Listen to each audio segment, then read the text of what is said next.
Bonjour à tous, je m'appelle Aurélie. Mon travail consiste à vous accompagner dans l'évolution de votre carrière. Après avoir constaté que de nombreuses personnes cherchent à découvrir de nouveaux métiers, j'ai décidé de partir à la découverte de salariés et de chefs d'entreprise qui acceptent de partager avec nous leur expérience. Chez Super Compétences, nous mettons notre expertise à votre service pour que vos projets prennent vie. Je suis très contente de vous partager l'enquête métier du jour. Vous êtes prêts? C'est parti! Bonjour à tous, je suis en compagnie aujourd'hui de Priscilla, qui est rédactrice web et qui va nous présenter son métier. Bonjour Priscilla. Bonjour. Alors, est-ce que tu peux commencer par te présenter, nous dire d'où tu viens et ton parcours professionnel? Oui, bien sûr. Moi, je m'appelle Priscilla Goulesco, j'ai 36 ans, hein, c'est pas, c'est pas tabou. J'ai 2 enfants, je vis en Bretagne et je suis donc rédactrice web SEO en freelance. Donc, je fais ça depuis 5 ans maintenant. À la base, c'était une reconversion professionnelle. Donc, pour récapituler un petit peu mon parcours, j'ai fait des études dans le secrétariat administratif. Je suis partie là-dedans, ça ne me plaisait pas forcément. C'était un petit peu des études par dépit, parce que d'une, j'avais pas forcément le niveau pour faire un métier qui me plaît, enfin un secteur qui me plaisait un petit peu plus, comme le tourisme, par exemple. Donc, je suis partie là-dedans. J'ai commencé à travailler dans ce secteur d'activité. Là, effectivement, je me suis rendu compte que c'était pas quelque chose qui me plaisait, mais j'ai continué. Et donc j'ai travaillé en tant que secrétaire administrative dans une grande surface. C'était la plus grosse partie de mon travail. Et puis ensuite, ça fait maintenant 10 ans, je suis partie vivre pendant 2 ans au Canada avec mon conjoint parce que je me suis dit stop, j'en ai marre, j'ai envie de faire une pause. Et là, je suis partie m'expatrier. Donc pendant 2 ans, d'abord au Canada, pardon, d'abord à Vancouver, puis à Montréal. Et là, donc, j'ai travaillé là-bas également. J'ai fait également de l'accueil, du secrétariat. Mais ça a été là, on va dire, que le début du déclic a commencé. Parce que déjà, j'ai découvert un pays avec une mentalité complètement différente. Disons que là-bas, ils ont l'esprit beaucoup plus entrepreneurial. Donc, c'est ça, voilà, qui m'a intéressée. Je me suis dit, en fait, j'ai eu l'impression que c'était possible de rêver grand. Et voilà, c'est vrai que ça m'a beaucoup plu. Mais à un moment donné, il a fallu rentrer à la maison quand même, rentrer en France. Je suis rentrée, là, ça a été un petit peu le coup de massue parce que retour dans la vie un petit peu comme avant, je dirais. Donc là, j'ai repris un boulot. Vu la conjoncture en plus, je me suis dit, OK, je vais prendre un petit peu le premier boulot qui me vient. Donc là, j'étais hôtesse d'accueil à McDo. Donc autant te dire que c'était pas la joie. Bon, après, ce que j'aimais bien dire, c'est que je ne m'occupais pas des frites ni des poubelles. Voilà. Il y a plusieurs postes chez McDo. Oui. Non, moi, je m'occupais vraiment de la partie satisfaction client, les anniversaires pour les enfants. Donc, en soi, c'était pas si mal. J'ai bien aimé quand même. Je suis restée 2 ans. Mais bon, à un moment donné, je me suis dit, OK, je vais pas faire ma vie non plus ici. Surtout que, à un moment donné, je suis tombée enceinte. Et que là, en fait, c'est là où je me suis dit, bon, clairement, je ne peux plus continuer à travailler au McDo, sachant que je rentrais chez moi à 21h le soir, que je travaillais le samedi, sachant que mon conjoint, en plus, a des horaires en décalé. Donc, en fait, au niveau du mode de garde, même au niveau de l'organisation, c'était pas possible. Donc là, je me suis dit, il faut que je change. Il y a pas d'autre solution. Donc, j'ai commencé à chercher un petit peu. Mon conjoint m'a dit, pourquoi pas, tu chercherais un travail à domicile. Je me suis dit, OK, pourquoi pas. Donc là, j'ai commencé à chercher sur Internet, travailler à domicile. Et je suis tombée sur la fiche métier de rédactrice web. Donc, je connaissais pas, hein, vu que c'est un métier nouveau. J'ai commencé à me renseigner et là, j'ai vu, voilà, qu'il fallait être doué en français, tout ça. Enfin, en fait, ça cochait vraiment toutes les cases. Et là, je me suis dit, OK, je pense que c'est ça qu'il me faut. Et voilà, donc j'ai profité de mon congé maternité pour arrêter mon travail à McDo, pour me former à la rédaction web et hop, je me suis lancée comme ça. Et c'est vrai que ça a été un petit peu, ça a été un peu tout d'un coup parce que finalement, après mon congé maternité, j'ai eu le droit à des aides, ce qui fait que j'ai arrêté vraiment D'un coup. lendemain. Et donc, raconte-nous un peu ton quotidien maintenant en tant que rédactrice web. Quelles sont tes missions? Qu'est-ce que tu fais? Ouais, ben mes missions, alors ce qui est génial, c'est que du coup, je suis mon propre patron, donc je choisis vraiment mes horaires de travail, mon emploi du temps. Je choisis vraiment combien de temps, voilà, je veux y consacrer. Je choisis mes clients, mes tarifs. Donc ça, c'est vraiment top. C'est la liberté vraiment. Ça a été un petit peu la révélation en fait quand j'ai commencé là-dedans. Il y a eu vraiment un avant et un après, quoi. La Priscilla d'avant, la Priscilla d'après.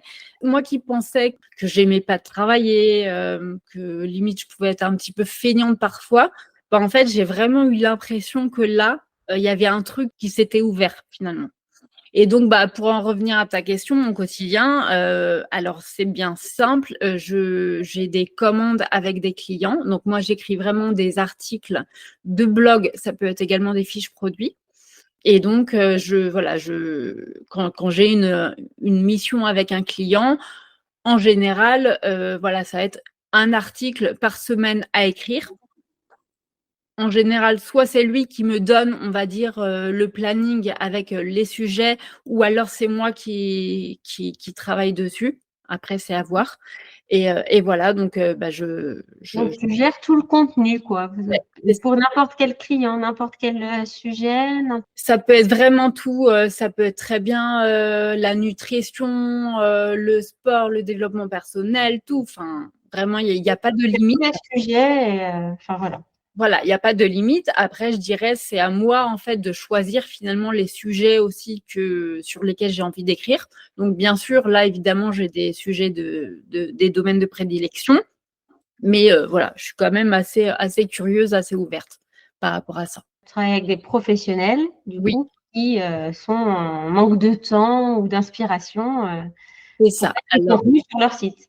C'est ça. Alors, il y a le manque de temps, effectivement, mais il y a le manque de connaissances aussi, parce que c'est quand même il y a de la technique, en fait. C'est pas simplement écrire un article et on le balance comme ça. Non, il y a toute une recherche SEO, justement. La partie SEO, c'est il faut savoir choisir les bons mots-clés, les placer autant de fois qu'il faut au bon endroit, faire du maillage interne, ce qu'on appelle, donc c'est-à-dire placer des liens intelligemment qui renvoient vers d'autres articles, par exemple. Enfin voilà, il y a vraiment une structure aussi à suivre. L'objectif, c'est que l'article apparaisse en première position sur Google. Alors ça, c'est le Graal, mais du moins dans les premiers résultats de recherche. Parce qu'on le sait, enfin on le sait, moi je le sais du moins, je crois que c'est peut-être, on va dire, allez, 80% peut-être des gens s'arrêtent à la première page quand il faut une recherche. Donc, si on est à la deuxième page, autant dire que l'article ne sert à rien. Et donc, quelles sont les compétences nécessaires pour faire ce travail? Donc, justement, il y a la partie compétences en français. Forcément, il faut savoir l'orthographe, la conjugaison, ça c'est évident. Ensuite, il y a la partie technique SEO, respecter la structure, avoir ses connaissances dans ce domaine-là. Et puis après, il y a toutes les compétences liées à l'entrepreneuriat. Donc, je dirais, il y a l'organisation, la rigueur, parce que forcément, vu qu'on est son propre patron, on choisit ses horaires. Donc, si on ne travaille pas, on préfère essayer devant la télé. Et c'est sûr que il y aura pas d'argent qui rentre. Donc clairement, c'est à nous en fait de nous autodiscipliner. Et voilà. Donc autodiscipline, rigueur. Ouais, voilà, organisation, empathie, je dirais, parce qu'il faut savoir aussi se mettre à la place du lecteur, forcément. Parce qu'il faut plaire non seulement à Google quand on écrit son article, mais il faut aussi plaire au lecteur. Donc voilà. Et à la personne qui nous aussi. C'est un vrai challenge. C'est compliqué quand même. Donc du coup, c'est pas un métier très physique, mais il faut quand même. On est souvent devant son ordi, donc les mauvaises postures, C'est ça, oui. C'est pour ça que c'est important de ne pas rester scotché devant son ordi, surtout que là, quand on est à son compte et qu'on aime forcément son métier, on a tendance à pas voir le temps passer et ça, c'est le piège. Donc, surtout, le petit conseil, pensez à faire régulièrement des pauses. pour vous aérer l'esprit aussi, parce qu'il n'y a pas que le corps, il y a aussi l'esprit. À un moment donné, quand on est dans une totale concentration, bah forcément, c'est dur après de rester comme ça, focus pendant de longues heures. Et donc, les articles, la taille des articles, c'est variable d'une prestation à l'autre? En général, on va dire la moyenne, ça va être 1000 mots un article, grosso modo. Maintenant, il y a des articles qui sont beaucoup plus longs. Voilà. Après, tout dépend, on va dire, de la demande du client, donc de l'entrepreneur. Donc ça, je dirais, c'est soit il nous donne vraiment un brief bien précis, donc c'est-à-dire avec une liste de consignes. Donc moi, je veux un article de telle quantité, avec tel mot-clé, tel plan, etc. Ou soit il nous donne carte blanche. Et c'est pas mal aussi, parce que là, du coup, on est libre, voilà, on est libre d'orienter l'article comme on veut. En gros, soit on en a plein d'initiatives, soit on s'adapte. Voilà. Est-ce qu'il est facile de trouver des missions? Alors, facile, je dirais c'est un bien grand mot. Après, tout est relatif. Je dirais, il faut savoir prospecter. Tu vois, là encore, je dirais quelle qualité il faut. En fait, il faut savoir vendre. Pour tout entrepreneur, en fait, je pense que la compétence qu'on oublie, il faut non seulement avoir la compétence du métier, mais aussi la compétence de la vente. C'est-à-dire, il faut prospecter. Alors, je pense que maintenant, les réseaux sont extrêmement importants. Je pense que c'est bien d'avoir son profil, par exemple, LinkedIn à jour, Facebook. Enfin, après, voilà, tout dépend avec quoi on est à l'aise. Après, on peut également prospecter par mail. Donc, on démarche, on va voir sur les sites internet, on regarde un petit peu. Si on voit qu'il y a des possibilités d'amélioration, on peut très bien envoyer un mail à la personne et à ce moment-là, voilà, on lui propose nos services. Et puis, après, bien sûr, oui, le réseau, le bouche à oreille, ça c'est. Il y a beaucoup de concurrence quand même?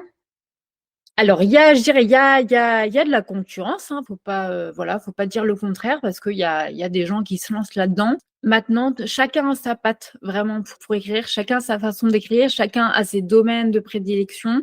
Après, c'est pareil, au niveau il y a un petit peu de tout, je dirais. Au niveau des tarifs, c'est pareil parce que il y a certaines personnes qui vont proposer des tarifs très bas, d'autres très hauts. Vraiment, c'est pas encadré. Et vu que c'est un métier qui reste nouveau, c'est pas encadré au niveau des tarifs. Et du coup, voilà, il y a vraiment différents stades, on va dire, de rédacteurs, quoi. Donc, du coup, on peut en vivre parce que tu en vis, toi. Bien sûr. Ouais, moi, j'ai commencé à en vivre assez rapidement. En fait, j'ai fait une formation de 6 mois. Et puis, au bout de 2-3 mois, voilà, j'ai commencé à gagner, on va dire, mes 1 000 € déjà. Et puis effectivement, il y a vraiment moyen. Après, je dirais, c'est souvent en dents de scie, hein, les revenus de l'entrepreneur en général et de la rédaction web, ça n'échappe pas. C'est en dents de scie et après, justement, c'est à nous de faire attention, justement, à pas se dire, ah, c'est trop bien, ce mois-ci, j'ai beaucoup gagné. Non, parce que le mois d'après, peut-être que on peut moins gagner. Donc, je pense qu'il faut vraiment lisser peut-être sur les 6 mois, sur l'année pour connaître un petit peu notre chiffre d'affaires moyen. Mais voilà, c'est sûr qu'il y a toujours un petit stress par rapport à ça parce qu'effectivement, c'est jamais linéaire. Mais oui, on peut très bien en vivre. Après, je pense que tout dépend aussi de la formation qu'on a suivie et tout dépend les efforts qu'on y met aussi. C'est comme tout. C'est comme tout.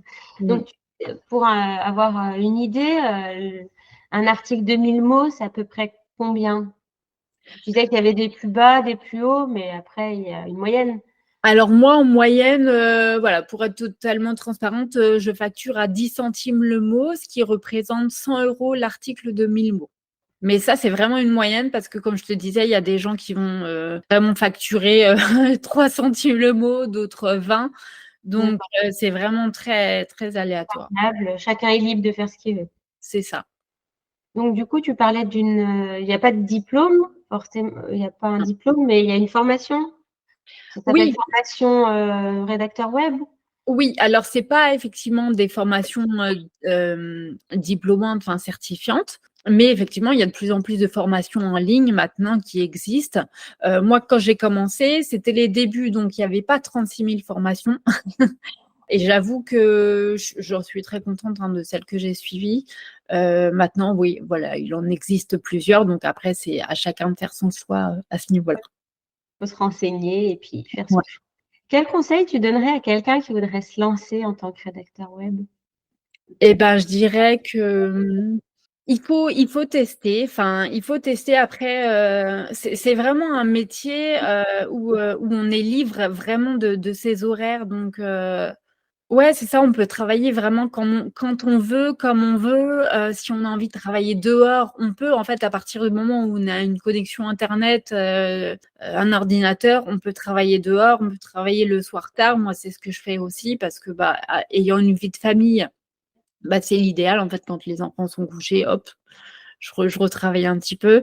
Non, c'est ça, ne pas hésiter à se lancer et puis, je pense que c'est un beau métier finalement et un beau métier et dans tous les cas, il y a des débouchés après sur plein de choses. En fait, on peut vraiment disons que c'est pas un métier qui est ennuyant parce que, on peut très bien, voilà, un jour, travailler sur la nutrition et on apprend énormément. C'est voilà, si vous êtes curieux, c'est génial et voilà, un jour, on travaille sur la nutrition, le lendemain, on travaille sur, le développement personnel. Enfin, c'est vraiment très Très varié, très riche. différent, ouais, très riche. Donc vraiment, si vous êtes curieux, si vous êtes, doué en français, si vous avez pas envie d'avoir votre propre patron et que, vous voulez travailler vraiment quand vous voulez et ben, moi je dis c'est un métier qui est vraiment intéressant.